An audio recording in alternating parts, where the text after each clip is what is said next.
At Carlmont High School, serving lunch is not just about passing out trays. It's a part of the larger effort to make sure that every student has access to consistent and reliable meals. Behind-the-scenes staff creates food at District Central Kitchen. They prepare hundreds of meals each day from morning to late afternoon.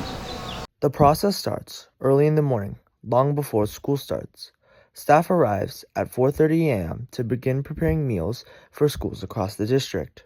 So we get in here at about 4:30 in the morning. We start a lot of our production this early. We start with doing all of our delis. All of our scratch items here are, like our sandwiches are made here. All of our salads are made here, and anything that's made from scratch is made here at Central Kitchen. Julie then talks about the daily operations at Central Kitchen. So what we do when we walk in is we wipe everything down. Then we start on the deli, the sandwiches, and then we jump over to salads. Then once we're done with that, we jump over to hot meals. We package up some of the hot meals for some of our schools, like our smaller school sites.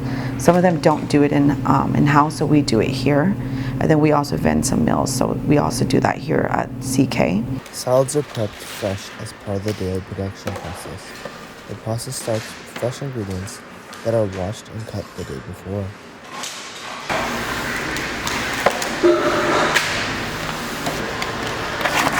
Julie then talks about the preparations they do for the second half of the day.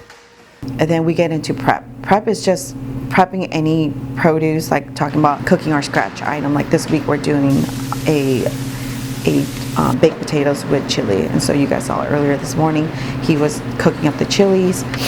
So what he'll do is he'll ground up the meat, and then he'll add all the ingredients, cool it down, package it, and send it out to the school sites. So any of those will be any of the prep will happen in the morning. And then also like the burgers, like we did the fries in-house. So what we did, we chopped up all the potatoes yesterday, we blanched it, then we tossed in a little bit of olive oil, then we season it and threw in the oven, and then we cool it down for the whole day.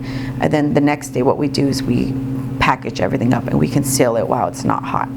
However, Julie's job is not just about serving food. It connects to the broader issue of food insecurity that exists in so many schools. To address this issue, Governor Gavin Newsom signed Assembly Bill 130 into law in July 2021, which established California's Universal Meal Program, making it the first state in the nation to provide free breakfast and lunch to every student at public schools. Some kids can't afford a meal, or they're probably not even having a proper meal at home, so it's nice that they come here and there's meals here that's offered for free and that they can grab it whenever they want to. Julie talks about the importance of students eating school meals throughout the day.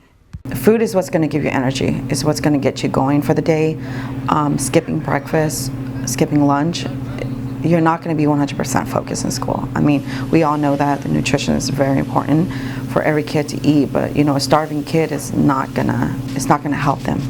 So knowing that we can provide that at the school sites is great. But kitchen staff aren't the only ones who play an important role in meal preparation.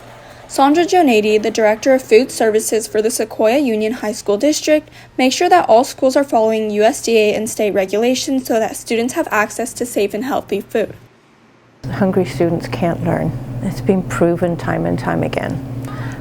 So making sure that they have good, healthy meals makes you more eager and better able to learn. Schools in recent years, including our district, has moved more towards scratch cooking and the ability to provide really fresh food that's way less processed. Behind the scenes, Jonady manages and tracks a variety of different metrics to meet standards for nutrition while keeping costs low.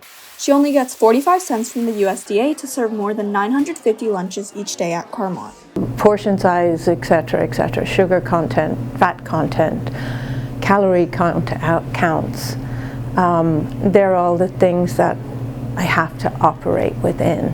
And we get very little money to do it. This is Jaden Young, And this is Maylin. reporting for Scott Center News.